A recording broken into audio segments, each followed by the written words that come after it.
morning sun, searching for a longer day. People feeling like the light has just come. Bon bonjour à tous, donc aujourd'hui on se retrouve pour une petite vidéo, donc comme d'hab, hein, moi Alex. Moi Coco, toujours, hein, on n'a pas changé de nom. Hein. Bah oui. Et puis aujourd'hui on va vous retrouver pour une petite vidéo, sur le blé. On va vous montrer un peu le blé et tout, et puis voilà, d'où ça en est, tout ça quoi. Ouais. Donc on filme avec la HP là, qui est vers là. On essaiera de vous montrer ça au montage. Voilà, l'Aéro 3 Plus et la mienne qui est là-bas. Voilà, ici. Donc accroché à un arbre, donc on on est avec deux potes, donc ils font un peu les cons à côté. Donc on va vous montrer un peu de blé. Donc ouais, comme je disais, le blé dur c'est donc je vais essayer de vous en montrer un. Donc tiens ça s'il te plaît un peu. Ouais. Donc le blé dur c'est on arrive facilement à l'identifier parce que le blé dur de la racine il commence direct à faire des feuilles et le blé tendre commence à peu près vers là. Que là le blé dur bien sûr il fait des pousses un peu en dessous. Donc on reconnaît ça. Enfin personnellement moi c'est ma technique. Après toi je sais pas trop. Donc voilà la parcelle. Donc désolé on est un peu dans notre village là. C'est le champ un peu plus le plus près de chez nous, à peu près beau. Et puis voilà quoi. Donc on va vous montrer ça de plus près. Je vais prendre un petit brin.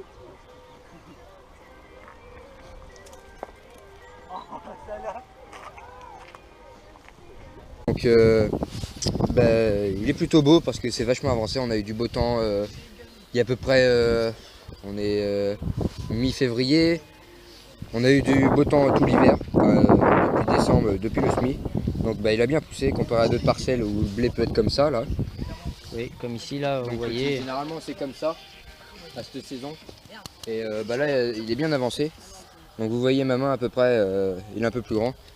Et encore c'est pas le plus grand parce que dans le milieu du champ il y a du vraiment beau. Donc voilà. Oui, on a mis l'azote il y a une semaine, donc à peu près début février. Donc le coup d'azote ça l'a fait monter en flèche. Donc moi je fais des petits tests de chez moi. Je mets du métail. Donc du métail c'est pour les vaches, donc c'est un mélange d'orge, de blé, de luzerne, un peu d'avoine je crois. Donc c'est vachement bien pour les vaches. C'est un mélange, il y a plein de minéraux, plus généralement on fout de l'ensilage dedans en plus, avec peut-être de la farine et puis les médicaments s'il y en a de besoin, surtout pour les vaches à lait. Donc voilà.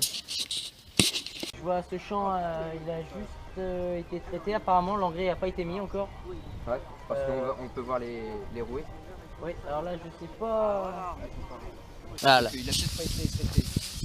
Ah, si, là. Donc on voit ici le passage ici. Hein.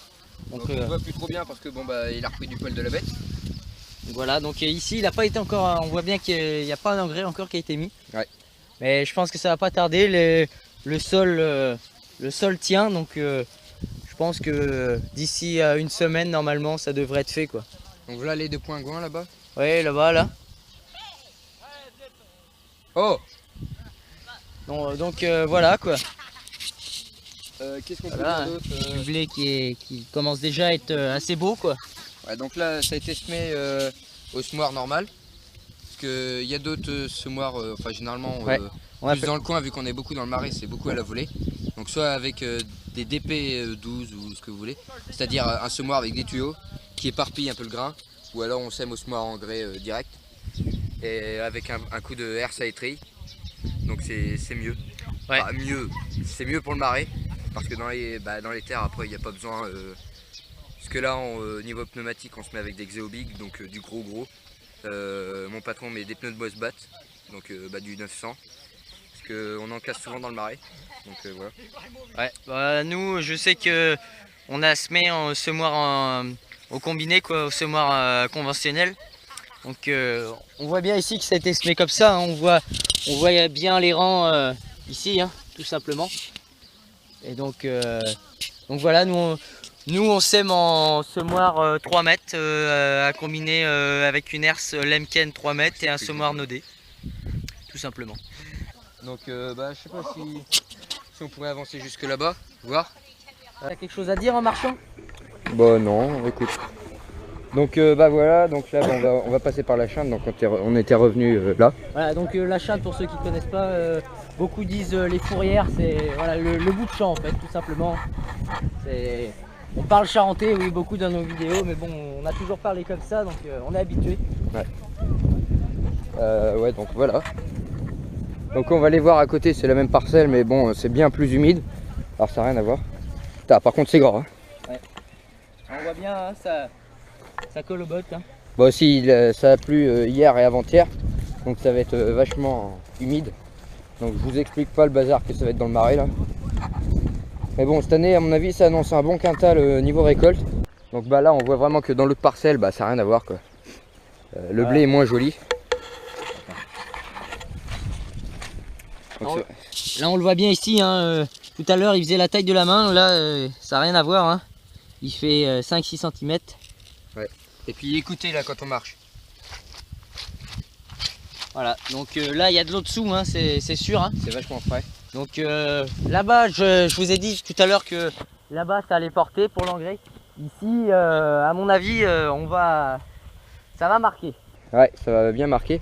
Et surtout que il y a une rigole là. Ouais. Donc on va dans le creux, donc il y a une rigole.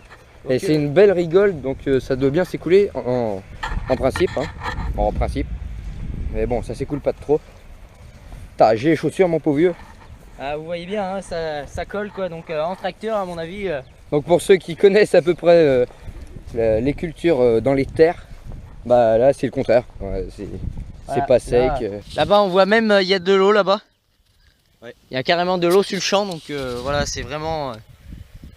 Et puis les fossés sont un peu pleins, donc. Ouais, donc là, ça arrive pas trop à vider en ce moment dans le marais. Ça vide un petit peu, donc ça baisse quand même les niveaux d'eau dans les champs. Et puis c'est surtout que les Charentes et les fleuves qui passent à côté de chez nous sont pleins. Voilà, donc bah, on fait avec tous les ans, hein, donc on connaît.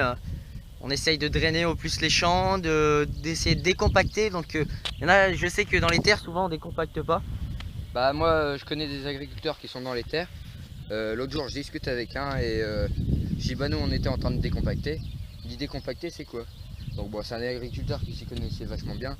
Et bah, vu qu'ils décompactent pas beaucoup dans les terres, bah ils savent pas. Donc bah, on passe des dents de 60 à 80 cm sous terre pour aérer et surtout décompacter. Donc voilà, bah, c'est clair quoi, ça aère le sol et en fait ça fait des sortes de couloirs pour l'eau l'hiver en fait pour que ça puisse s'en aller. Et au-dessus du décompactage on a le sous-solage, on le fait moins souvent, à peu près 3-4 ans d'intervalle. Voilà. Parce que bah, ça met beaucoup de temps à le faire, parce que bah, c'est soit une dent ou deux ou trois, mais à partir de 3, bah, faut vraiment de la puissance. Ouais. Et donc c'est vrai que comparé dans le marais, comparé aux terres, c'est pas du tout pareil. Je vois dans les terres, à des fois ils emmènent des charrues de 5 fers, 6 fers avec des tracteurs de 120-130 chevaux. Ici pour une charrue de 5 fers, il faut un tracteur de entre 160 et on va dire 170 chevaux quoi, minimum. Ouais, alors, pas forcément. Hein. Moi, il y a mon patron généralement qui est derrière la salle des fêtes, donc le grand bâtiment. On laboure avec soit un Newland T6 de 160 chevaux, donc en 5 fers, ou soit avec un Renault de 140 chevaux. Enfin, ça dépend des parcelles après. Voilà, tout dépend des parcelles. Nous, on est vraiment, on a pas mal de parcelles qui inondent l'hiver, et c'est vrai qu'il faut un bon tracteur, quoi. Si vous avez regardé la vidéo quand on était dans le tracteur en train de faire notre unboxing, ouais. Bah 20 minutes de vidéo au total, ça représente... J'y ai passé, on va dire, 2 heures et demie de montage.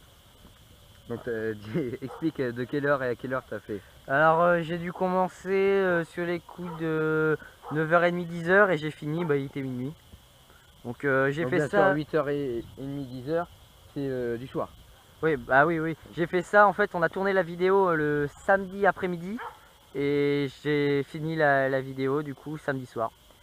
Donc je voulais la finir et j'étais lancé donc voilà quoi. On s'arrête pas dans une bonne lancée comme on dit. Ouais.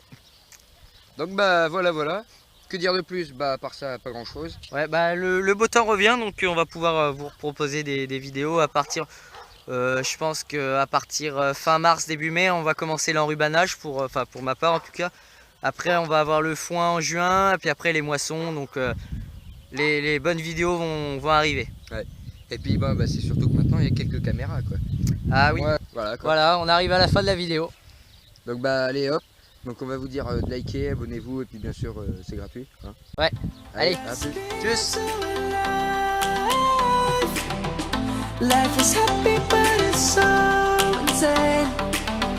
We must merely make a start.